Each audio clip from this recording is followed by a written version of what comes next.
Is everyone ready? Awesome. Today we're going to be announcing arrests we've made in this morning's gun store burglary in Springfield. Speaking today will be our Chief of Police, Kevin Davis, Special Agent in charge of the ATF Washington Field Division, Anthony Spotswood, and Captain of our Criminal Investigations Division, James Curry. Chief. Thank you, Elena. It seems like the key to being a thief in 2025 is utter brazenness. And the video we're about to share with you, both video from the gun store and video from our helicopter, will show absolute brazenness. Unfortunately, by two very young people, actually three, we caught two out of the three, we're still looking for a third. We were here with you several months ago, back in September of 2024, again describing a brazen, bold, violent break-in at Dominion Defense, where four young people, again, teenagers in September, teenagers in March, used a stolen car to force their way, ram their way, bulldoze their way into a gun store. Our investigation back in September, partnering with the ATF, partnering with other agencies, led to the successful arrests and prosecutions of those four young people. In this particular circumstance, thanks to a lot of things that really went right last night, we were able to make a quick apprehension. And you'll hear the performance of the Fairfax County Police Department described, our 911 call taker and our dispatcher at Public Safety Communications. They were instrumental. The Gaithersburg, Maryland Police Department, instrumental as this pursuit went deep into Montgomery County, and the Montgomery County Police Department was instrumental as well. As always, ATF special agents showed up on the scene, and as always, Special Agent in charge Anthony Spotswood is here standing with us today because their involvement in this investigation couldn't be more important. We interacted with Chief Mark Yamada with Montgomery County Police Department.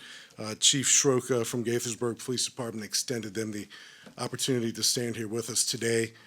Their schedules wouldn't allow them to do so, but I don't want anyone to assume their absence has anything to do with us not being entirely grateful for them stepping up and working with us, as they always do, to make a couple apprehensions.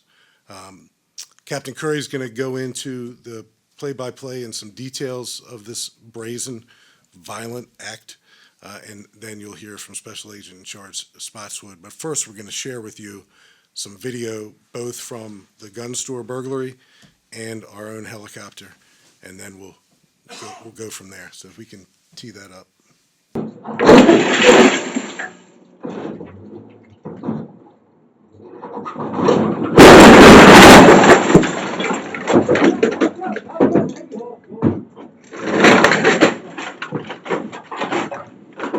Hey, flash.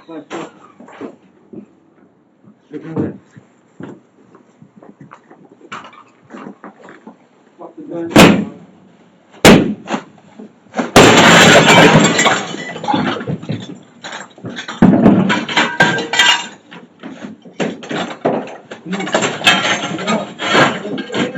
Huh? Get the handgun. Go ahead.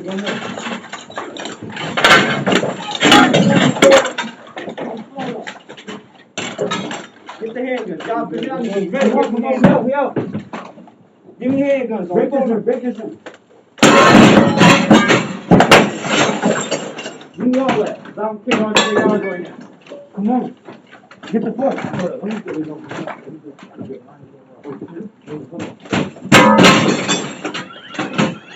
Go. Come on, coach. Open the back door.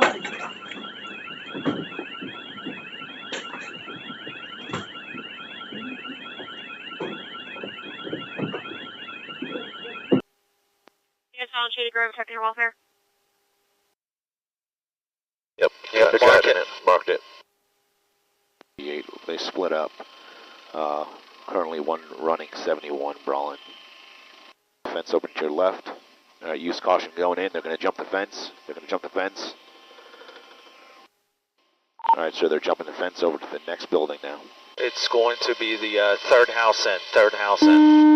one subject is trying to hide himself within a trash can, and there is still one subject in the garbage can.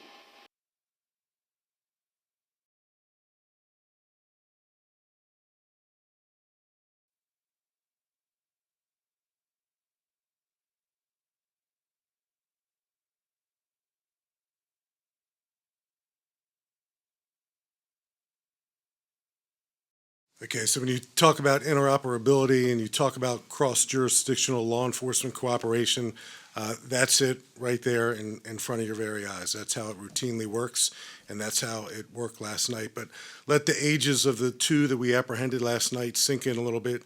16 years old. 16. Something has gone terribly wrong in their lives for them to be committing such brazen, violent, vicious, ruthless acts like this one. So immediately, 21 firearms hit the streets last night. 2 long guns and 19 handguns. Most of the handguns were semi-automatic pistols. And if not for our collective efforts, those 21 firearms would be in the greater National Capital Region right now. So while this was great proactive police work, I'd argue it's also preventive police work, because we were able to recover 13, still, what's my math? Still 7 or 8 outstanding, 8 outstanding. But we were able to get the majority of those guns back last night before they ended up in the wrong hands and harming or killing someone today or in days to come. So, Captain Curry, just go over to play-by-play, and then we'll turn it over to the Special Agent in charge. All right, good afternoon. Thank you, Chief. The video does probably much better than what I could possibly do describing to you in words, but I'll try and fill in some of the blanks for what happened. Last night, around 1:21 in the morning, our officers received an alarm at 7200 Fullerton Road down in Springfield. It was dispatched within 30 seconds. Within 5 minutes, our officers arrived on scene. What they found was the remnants of that scene that you saw in the video there. The truck was gone. Our dispatch was working very diligently, getting hold of the owner of that store, who was able to provide from his surveillance footage a good description of the vehicle that was involved. Cops do exactly what they do. They went to work, they started canvassing, they started scavenging the entire area, looking for any possible vehicle that could be involved, and they got lucky. Not lucky, they were good. They found what we were looking for on Boston Boulevard, which is about a mile away from our crime scene. They found the Toyota Tacoma that was involved in breaking into that store. So from there, they started looking around. They found evidence that a second vehicle was likely stolen from that area.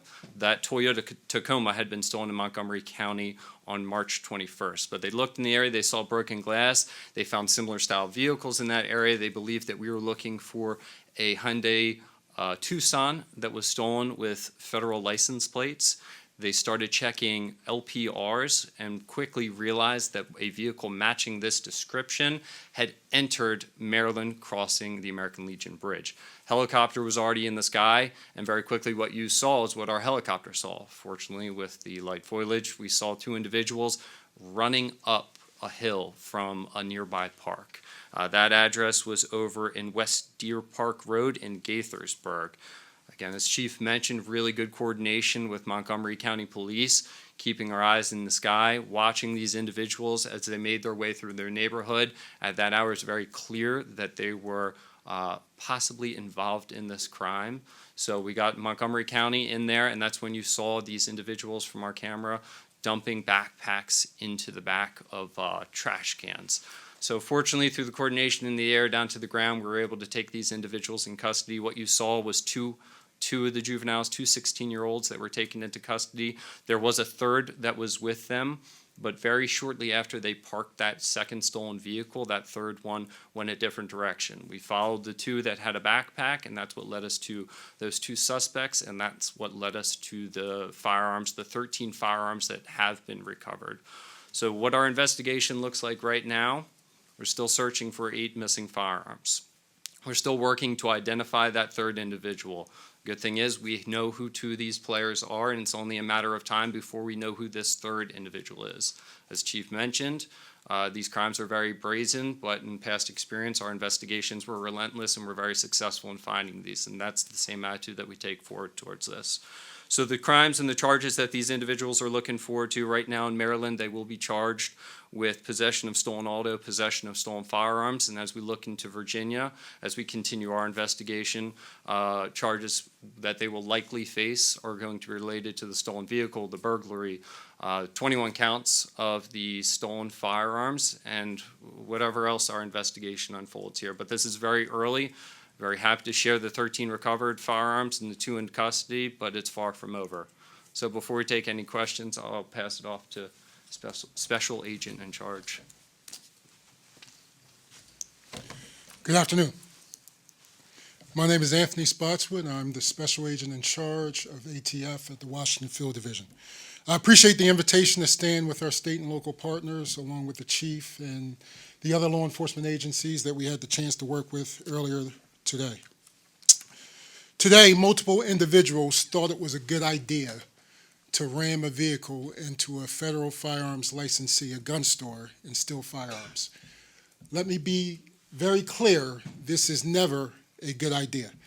There is no place for this in our community, and we will make sure that we continue to work alongside our partners and have a response that's swift so that we can hold these individuals to justice along with anybody else who decides to make bad ideas like this.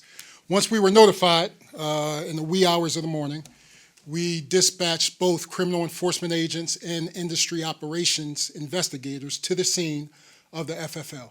Our industry operations investigators is working with Dominion right now to inventory their entire store to make sure that we know all the firearms that are stolen along with the identifiers of those firearms. Our criminal enforcement team worked alongside with the local police department to ensure that the scene was secure and to start the initial parts of that investigation. Fortunately for us, we have agents in every city, in every county, in every state of this country. So it was very easy for us to dictate and provide resources not only here in Fairfax County, but then over to Montgomery County to follow up on the investigation to ensure that we had continuity in that investigation. We will continue to work with our state and local counterparts. We will continue to look at it from the federal side, both from the possession of these illegal firearms and from these juveniles who were involved in this FFL burglary. What we do know is when these firearms are stolen, they're not to be taken to the range. These firearms are stolen because they're going to be used in criminal incidents. They're going to be used to harm people in our local communities. So we're going to continue to utilize the resources that we have and provide whatever resources we can to the chief and to Montgomery County to ensure that we can bring these individuals to justice. Thank you. Okay. Thank you, sir. Any questions? Chief, can you speak to how many times this particular store has been hit? I think it's 2, 3. I know we've covered a few of these incidents. And is this store doing something wrong, or Yeah. is something you can say to how other stores around the county can protect themselves? Sure. So, the persons responsible for this crime are the criminals themselves. So I want to say that up front. There was obviously a burglary back in December, was an attempted burglary at Dominion. Back in September was a successful burglary where the 4 juveniles stole 14 firearms. There was another attempted burglary on Independence Day, 2024. That was glass that was smashed, unsuccessful. And then going back to April of 2023, there was a burglary where 50 firearms were stolen. So as a special agent in charge Spotswood described, these are federal firearms licensees. And if you go back just to April of 2023, 2 years ago, nearly, 50 firearms, and then 14 in September of 24, and now 21 last night. So those are a lot of guns. They can do a lot of harm to communities and families and individuals that suddenly hit the streets. Collectively, we've been very successful in our criminal investigations, holding people accountable. But I think your question probably speaks to maybe some target hardening efforts that all business owners should contemplate. And that's why a couple months ago, we stood up a program. It's unique. It's the only one in the area. It's called Connect Fairfax County. We now have technology that allows anyone with a camera of any type, from Ring doorbells to the most sophisticated camera technology systems to choose to either register their cameras with the Fairfax County Police Department or integrate their cameras. I recommend that FFLs and other commercial facilities that have things of value, particularly things of value that when they hit the street can harm or kill people, to really think hard about integrating their cameras with the Fairfax County Police Department's real-time crime center. Thankfully, last night, it all worked the way it should. So the burglar alarm goes off, 911 is notified immediately, and we have cops on the scene within 5 minutes, and they're finding the first of 2 cars associated with these bad guys. It all worked as it should, but we know that there's sometimes circumstances where there may be a gap in a burglary or alarm company notification to public safety communications. So that's why we encourage our entire community, residential and commercial, to connect Fairfax County and either register or integrate your camera with the police department. It's so important. Matt? Chief, outside of the surveillance system, I mean, they used a vehicle to break into a store. Is there anything else the store can do? Are we talking about ballards here? Are we talking about even stronger reinforcement? I mean, this was a truck. So as you make your way around the community, whether it's Fairfax County or elsewhere, and you come across some of these commercial establishments, and and I'm thinking of some by name that I won't name, but they have target hardened by using ballards and other environmental designs that would make it more challenging for this type of crime to occur with that method of ramming a vehicle through the front doors. And, we stand ready. We have community outreach officers who will visit any home or any business in Fairfax County and give advice for business owners, residents, to target harden their home or their business. So it's a conversation that we should all take very seriously, and it's one we're committed to continuing to work to improve. Yes, ma'am. Do these teen suspects know each other from September to now, or are they part of the same group, or are they just randomly, I want to hit that store up, or another group of teens, I want to hit that store? So different group of bad guys altogether. That's one of the first things we look at. Are these people who are known to us and have attempted this before? And the answer in this particular case at the moment is we don't believe that the 2 arrested last night, the 2 being charged in Maryland, have anything to do with the previous burglary crimes or burglary attempts. There are young people today in 2025, and that's why I kind of started out by saying it seems like the key to being a thief these days is to be utterly brazen. So the increasing brazenness of these crimes concerns law enforcement here in Fairfax and federal, state, local, locally and nationally. The utter fortitude, intestinal fortitude it takes for anyone, particularly a 16-year-old, to get up the guts to steal a car and then violently run it into a building for the purpose of stealing guns takes a level of thinking and determination and callous ruthlessness that I typically still don't associate with 16-year-olds. And maybe I'm the eternal optimist, I don't know. But it's something that's a larger societal question that I probably can't solve. Drew? Not to harp on the same question, but I mean, you've been outspoken in the past when we have these, serial burglaries at Tyson's Galleria, right? And nobody wants a Rolex watch stolen in their community, but that's a completely different situation than guns. So, I mean, going back to, it almost seems like there should be I don't want to make it a different standard of protecting the community from what could be stolen. So again, I guess going back to the question you've already answered twice, I mean, what are those conversations like with stores like this, especially when you have, by quick math, 84 guns that in the last less than 2 years that have hit the streets, some of them recovered? Yeah, well, no business owner that I know, even any federal firearms licensee that I've ever had a conversation with, wants their store broken into like this, wants to be associated with umpteen guns hitting the streets. And the regulatory functions of the Bureau of Alcohol, Tobacco, and Firearms, they do this. They are the subject matter experts in America. So the inspections and the audits and the things that are underway right now, like Special Agent in Charge Spotswood talked about, exist to make sure that FFLs are doing all the things that the law requires them to do.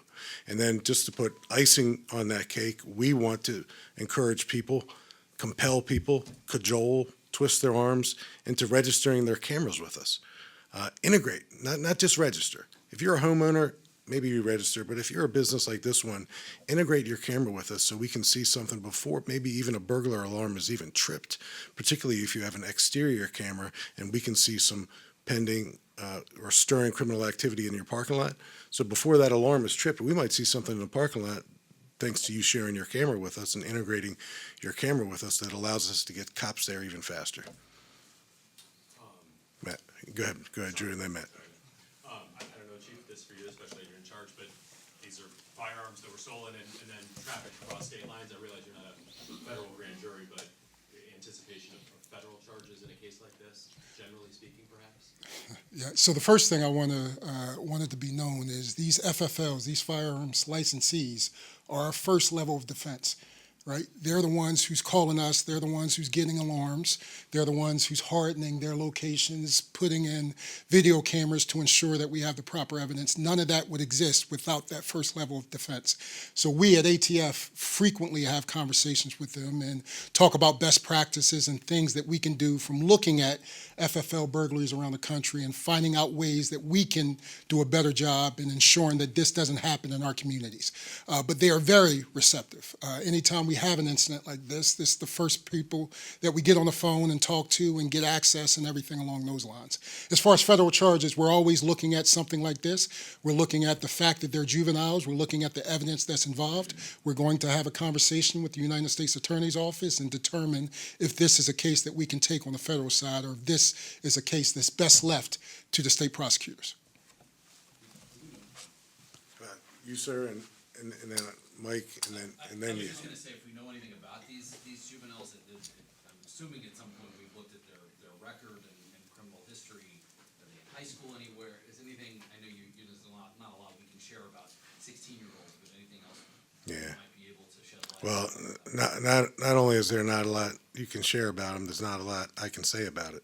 So certainly logical questions, but right now we're concerned with the immediacy of the criminal investigation that's still ongoing, making sure that we didn't miss any guns that may have been taken and getting that count right, and working with Montgomery County prosecutors, working with Fairfax County prosecutors, and ultimately working with the ATF and U.S. Attorney's Office to see if there may be an avenue for some interest there. Yes, sir. If these suspects are found guilty, what kind of realistic sentence do you expect these juveniles to actually serve when it's all said and done? Yeah, I don't know, and I would just be guessing if I were to throw out a number. But my kind of view on the criminal justice system, for what it's worth, is criminal misconduct has to be interrupted.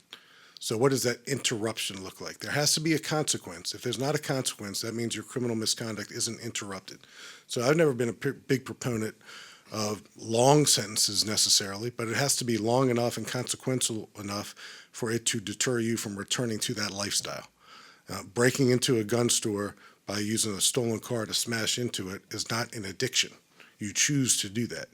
And when you choose to do that, ultimately, even a 16-year-old has to contemplate or ponder the consequences of getting caught. So if we're at a point in society where pondering the consequences doesn't add up to maybe I shouldn't do this, then maybe we should look at the swiftness and severity of the consequences. Is there a chance, real quick, that maybe these younger kids were working for a group that may have been more, that were adults? Yeah, I don't want to speculate. We have nothing that points in that direction right now, but it's certainly something that our detectives look at very, very carefully. Yes, sir, and then you, Mike. First of all, good job. Thank you. I applaud you guys for doing the best job. And not to harp on this, and just to piggyback off of what these two gentlemen said, as a parent first and a photojournalist second, as I rolled up onto the scene, I noticed that there were no, I guess the word was balances to keep the car from plowing into the car. And I know that we were talking about the word target hardening and the information that you would give them in order to make their store more hard to break into. Any information or why that wasn't done or wasn't followed because they have a history of being broken into? That's a very good question. So the recommendations and the advice that we give and the compliance mandated laws that ATF enforces somehow still hasn't gotten us to a point where this gun store is no longer being broken into. We're here again, Groundhog Day, right? We're here again, and something needs to change. So that's something that we take seriously, and we have no reason to believe that the federal firearms licensee doesn't feel the same way. No one wants this to happen again, but we got to take some proactive steps. You know, I think about Target stores years ago, and they put those circular ballards up in front of their stores, and they were kind of the first one to really take seriously environmental design, both exterior and interior, and maybe we just need a renewed effort considering the brazen acts of some of these crimes. Mike? Yeah, and you may have said this, but I just wanted to confirm. You said that they're facing possession and stolen firearm charges in Maryland, and the Virginia charges are pending? Right. Are they still in custody of Montgomery County Police? Yes, they're in custody. They're actually, in Maryland, if you are in illegal possession of a firearm in Maryland, state law requires you or gives the local police the ability to charge you as an adult.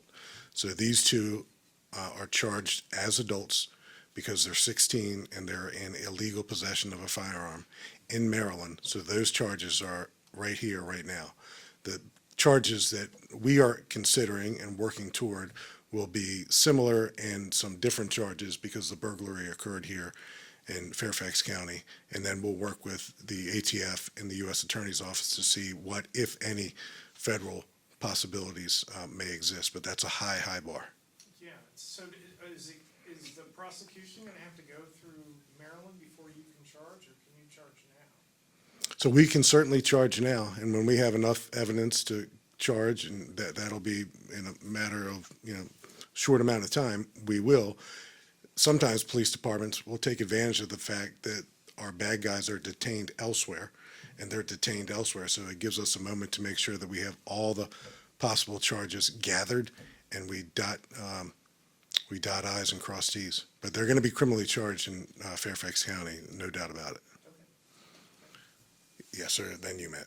How much time are we looking at? I know you said you all were alerted and was on the scene within 5 minutes, but how much time are you looking at between when your officers arrived to when these guys were caught? I mean, obviously, it was a collaborative effort with everybody in Montgomery County that, has to be relatively quick to get, in that kind of space.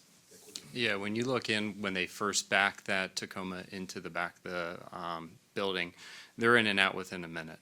So initial call starts coming in around 1:21, dispatched almost immediately, and by the time our officers even put it into gear, those guys are pretty much on their way out. I'll follow up exactly when we took them into custody up in Montgomery County, but overall, helicopter, very quick response from the homeowner getting us the information and locating that vehicle and then taking them into custody. So it was short work, but we'll get the definitive time. And they stole two cars, this crew? Yes. So there was you said Tundra, not that it matters per se, but you said Tundra and the police, and I think you said Tacoma, same, different. Yeah. Which one was it? Tundra. It was a Tundra? Yeah.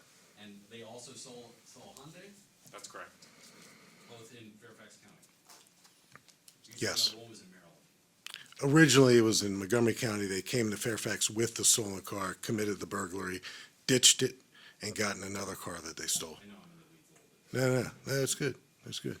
So, just a moment to highlight our helicopter division. It's world-class.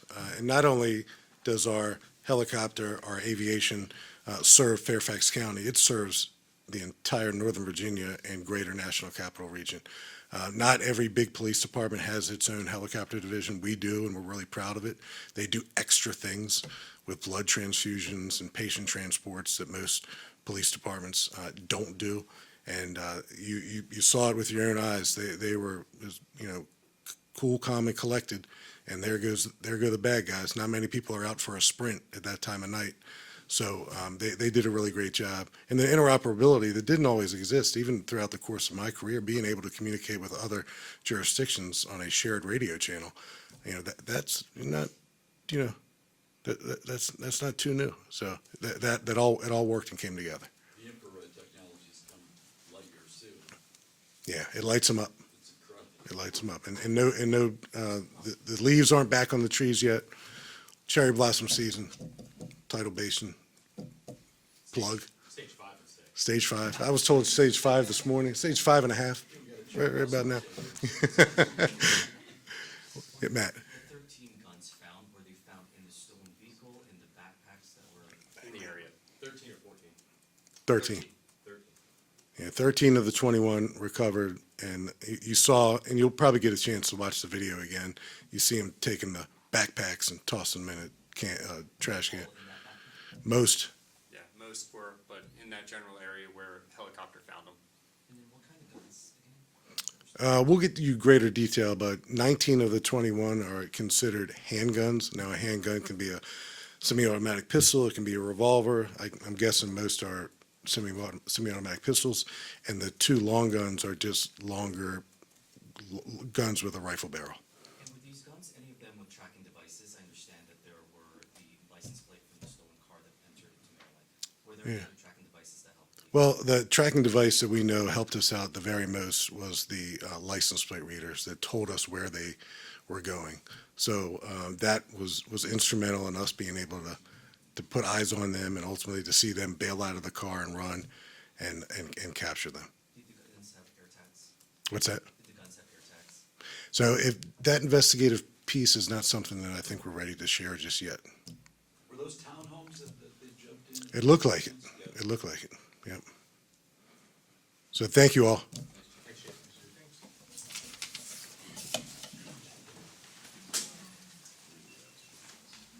Thank you all for joining today. Our PIOs are going to stick around to answer any lingering questions you may have, and the press release will be posted to our blog later today. Thank you.